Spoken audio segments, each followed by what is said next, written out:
चलिए अब देखते हैं फटाफट अंदाज में खबरें। पीएम मोदी ने भारत और बांग्लादेश के बीच बने मैत्री सेतु समेत त्रिपुरा के कई इंफ्रास्ट्रक्चर प्रोजेक्ट का उद्घाटन किया। इस दौरान पीएम ने कहा कि दशकों से राज्य के विकास को रोकने वाली नकारात्मक शक्तियों को हटाकर त्रिपुरा के लोगों ने एक नई शुरुआत की है, जिसका असर दिख रहा है। वर्चुअल माध्यम से जनसभा को संबोधित करते हुए पीएम नरेंद्र मोदी ने कहा कि जिस त्रिपुरा को हड़ताल कल्चर ने बरसों पीछे कर दिया था, आज वो ईज ऑफ डूइंग बिजनेस के लिए काम कर रहा है। साथ ही पीएम मोदी ने कहा कि 2017 में त्रिपुरा ने विकास का डबल इंजन लगाने का फैसला किया और आज इस डबल इंजन के फैसले के कारण जो परिणाम निकले वो आज आपके सामने है। दिल्ली के उप मुख्यमंत्री और वित्त मंत्री मनीष सिसोदिया ने 2021-22 के लिए दिल्ली का बजट पेश किया। विधानसभा में मनीष सिसोदिया ने ऐलान किया कि दिल्ली के सभी सरकारी अस्पतालों में कोरोना वायरस की वैक्सीन फ्री में दी जाएगी। दिल्ली सरकार ने वैक्सीन के लिए 50 करोड़ का बजट जारी किया है। वहीं कुल बजट 69,000 करोड़ का है। यह बजट पिछली बार के बजट से 4,000 करोड़ ज्यादा है। उत्तराखंड में चल रहे सियासी संकट के बीच सीएम त्रिवेंद्र सिंह रावत दिल्ली से वापस देहरादून पहुंच रहे हैं। त्रिवेंद्र सिंह रावत दोपहर बाद 4 बजे राज्यपाल से मुलाकात करेंगे। कयास ये लगाया जा रहा है कि त्रिवेंद्र सिंह रावत को भारतीय जनता पार्टी मुख्यमंत्री पद से हटा सकती है। ऐसे में अब राज्यपाल से मुलाकात कई संकेत दे रही है। बीजेपी केंद्रीय चुनाव समिति की आज शाम 6 बजे बैठक होगी। बंगाल समेत 5 चुनावी राज्यों में बचे हुए सीटों के उम्मीदवारों के नाम पर मंथन होगा। बंगाल विधानसभा चुनाव से पहले ममता बनर्जी को फिर बड़ा झटका लगा है। टीएमसी के 5 विधायकों ने पार्टी छोड़कर बीजेपी का दामन थाम लिया। कोलकाता के स्ट्रैंड रोड पर स्थित एक बहुमंजिला इमारत में भीषण आग लग गई। इस हादसे में 9 लोगों की मौत हो गई। फिलहाल आग पर काबू पा लिया गया। प्रधानमंत्री ने मुआवजे का ऐलान किया। महाराष्ट्र की राजधानी मुंबई से लगे ठाणे जिले में एक प्लास्टिक फैक्ट्री में आग लग गई। आग पर काबू पाने के लिए फायर ब्रिगेड की 12 गाड़ियां आग बुझाने के लिए मौके पर पहुंची। भारतीय रेलवे ने सभी इमरजेंसी नंबर बंद कर दिए हैं। अब सिर्फ एक ही नंबर पर शिकायत दर्ज हो सकेगी। रेलवे मंत्रालय ने ट्वीट कर यह बताया कि किसी भी पूछताछ, शिकायत या मदद के लिए अब एक हेल्पलाइन नंबर 139 होगा। प्रदेश के लोकायुक्त जस्टिस प्रताप कृष्ण लोहरा ने आज शपथ ग्रहण किया। उन्हें राजभवन में राज्यपाल कलराज मिश्र ने शपथ ग्रहण कराया। इस दौरान सीएम अशोक गहलोत समेत दिग्गज मौजूद रहे। विधानसभा में वैक्सीनेशन का आज दूसरा दिन है। अब तक 10 विधायकों ने टीका लगवाया। आज बीजेपी के प्रदेश अध्यक्ष और विधायक सतीश पूनिया ने भी वैक्सीनेशन करवाया। टीकाकरण के बाद उन्होंने आम जनता से कोरोना वैक्सीन लगवाने की अपील की। विधानसभा के प्रश्नकाल में भामाशाह स्वास्थ्य बीमा योजना से जुड़ा सवाल पूछा गया। विधायक अनीता भदेल ने सदन में सवाल उठाया। वहीं मंत्री रघु शर्मा ने उल्टा पुरानी भाजपा सरकार से सवाल पूछ लिया। वहीं गोविंद सिंह डोटासरा ने भाजपा पर हमला बोला। उन्होंने कहा कि वसुंधरा राजे के देवदर्शन से परेशान है पार्टी का आलाकमान। जो सांसद विधायक गए शुभकामनाएं देने, उनकी लिस्ट बनाई जा रही है ताकि उनके काटे जा सके। आने वाले चुनाव में टिकट, भय और आतंक का माहौल बना रहे।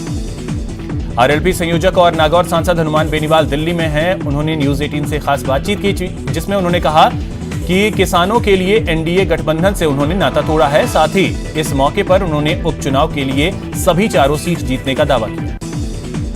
दिल्ली में गेहूं खरीदारी पर बैठक हुई। बैठक को लेकर लोकसभा स्पीकर ने पहल की थी। वहीं बैठक में मुख्य सचेतक महेश जोशी ने कृषि कानून को वापस लेने की मांग की।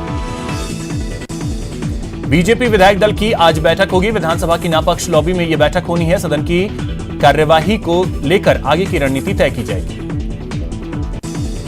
रोडवेज के सेवानिवृत्त कर्मचारियों ने प्रदेश स्तरीय रैली का आयोजन किया। सिंधी कैंप बस स्टैंड से रोडवेज मुख्यालय तक यह महारैली का आयोजन किया जा रहा है।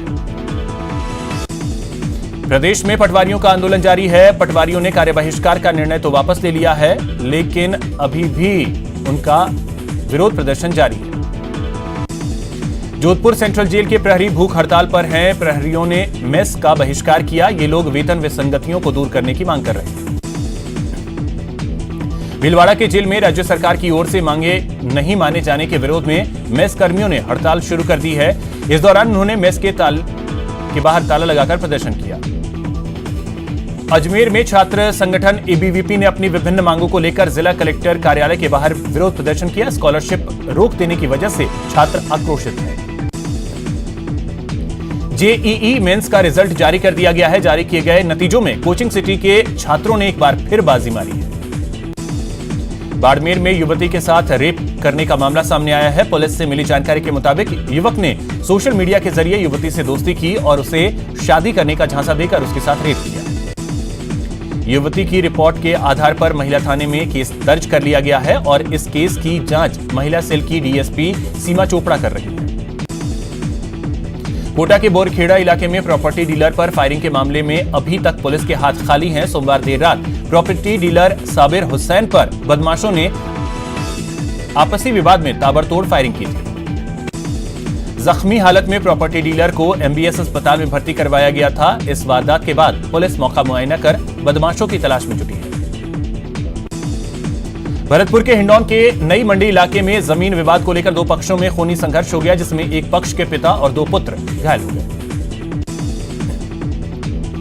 सूचना पर नई मंडी थाना पुलिस मौके पर पहुंची और सभी घायलों को हिंडौन के सरकारी अस्पताल में भर्ती करवाया।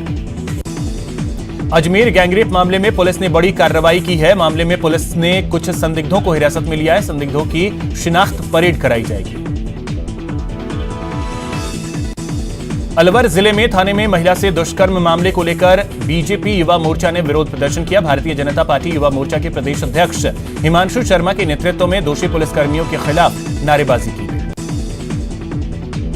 कोटा में 15 वर्षीय लड़की के साथ गैंगरेप मामले में गिरफ्तार 2 आरोपियों को आज कोर्ट में पेश किया जाएगा। वहीं पीड़िता का बयान दर्ज किया जाएगा। मामले में सुकेत थाना पुलिस ने कार्रवाई करते हुए 2 आरोपियों को गिरफ्तार किया है।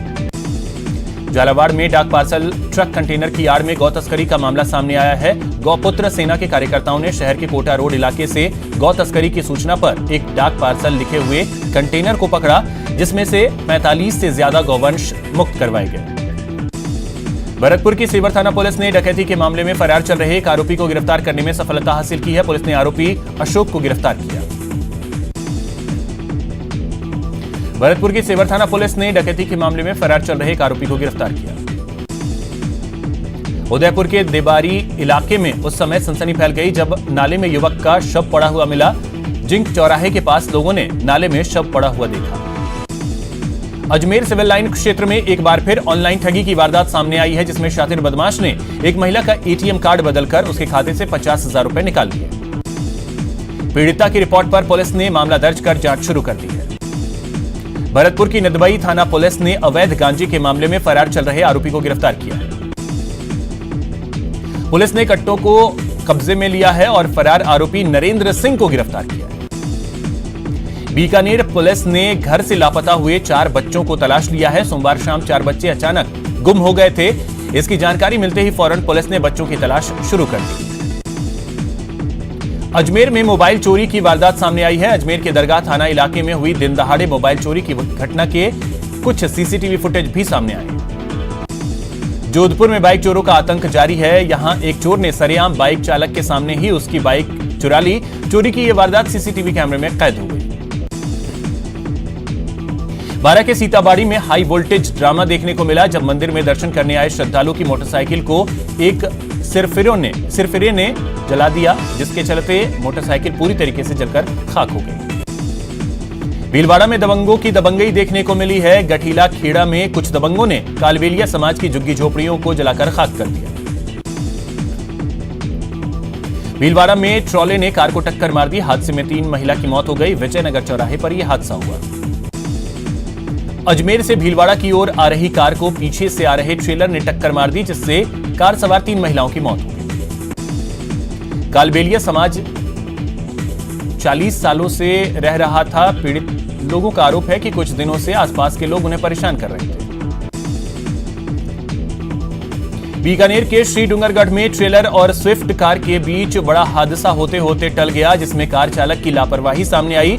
ओवरटेक करने के चक्कर में अचानक स्विफ्ट कार ट्रक के सामने आ गई और कुछ दूरी तक घिसटती चली गई।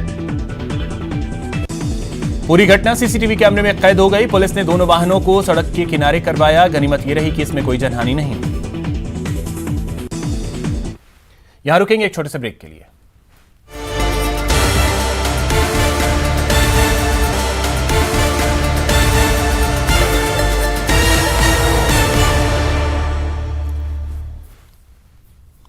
ब्रेक के बाद आपका स्वागत है। चलिए रुख करते हैं खबरों की ओर।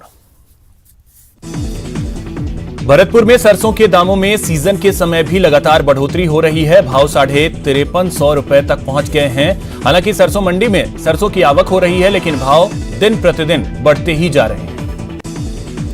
भरतपुर में गायत्री परिवार और ब्राह्मण महिला प्रकोष्ठ की ओर से सम्मान समारोह का आयोजन किया गया। भरतपुर के गांव लुहाना निवासी भामा शाह ने अपनी शादी की तीसरी सालगिरह पर 35 हेलमेट और मास्क बांटे। उन्होंने पुलिस थाना वैर के सामने बिना हेलमेट बाइक चला रहे लोगों को हेलमेट दिया। कोटा में वेस्ट से बेस्ट बनाने के संकल्प को लेकर कचरे से वर्मी कंपोस्ट खाद बनाने का प्रोजेक्ट महिलाओं ने शुरू किया है। भरतपुर के लोहागढ़ की 14 साल की बेटी लक्ष्मी तिवारी ने 85 किलो वजन उठाकर गोल्ड मेडल जीता है। बीकानेर में आयोजित हुई राज्य स्तरीय प्रतियोगिता में लक्ष्मी ने नया कीर्तिमान स्थापित किया है। प्रदेश का नवोदित डॉक्टर अंबेडकर विधि विश्वविद्यालय बिना बार काउंसिल ऑफ इंडिया की मान्यता के ही चल रहा है, जिसके चलते प्रदेश के 82 लॉ कॉलेजों की विश्वविद्यालय से संबद्धता नहीं हो पाई है। यूनिवर्सिटी को ही बीसीआई से मान्यता नहीं मिलेगी तो संबंधित कॉलेज भी बिना बीसीआई की मान्यता के माने जाएंगे और विधि के हजारों छात्रों का एडवोकेट के रूप में रजिस्ट्रेशन नहीं हो पाएगा। भरतपुर में महात्मा गांधी राष्ट्रीय ग्रामीण रोजगार गारंटी योजना के तहत पूरा काम पूरा दाम अभियान का शुभारंभ कलेक्टर नथमल डिडेल ने किया। कलेक्टर ने मिनी सचिवालय सभागार से जागरूकता रथ को झंडी दिखाकर रवाना किया। राजसमंद की ओलना खेड़ा पंचायत का राजकीय उच्च माध्यमिक विद्यालय सारनिया खेड़ा मूलभूत सुविधाओं से भी वंचित है। पहली से 12वीं तक के इस स्कूल में आसपास के 15 गांव के विद्यार्थी आते हैं, लेकिन विद्यालय में केवल 6 कमरे हैं। सवाई माधोपुर के गंगापुर सिटी कस्बे में नई रेलवे लाइन का काम तेजी से चल रहा है। वहीं इस रेलवे लाइन का ट्रायल भी पूरा हो चुका है।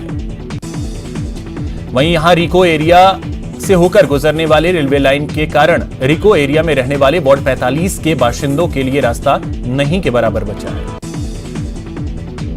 डूंगरपुर के किसानों के लिए अच्छी खबर है। जिले में न्यूनतम समर्थन मूल्य पर किसानों के गेहूं की खरीद 15 मार्च से शुरू होगी। इसके लिए 9 खरीद केंद्र बनाए गए हैं। भीलवाड़ा के बनेड़ा ग्राम में प्रधानमंत्री के कार्यक्रम परीक्षा पर चर्चा से जोड़ने के लिए बच्चे और अभिभावक रजिस्ट्रेशन करवा रहे हैं। दौसा में यूको बैंक की ओर से मातृभाषा को बढ़ावा देने के लिए मातृभाषा सम्मान समारोह का आयोजन किया गया।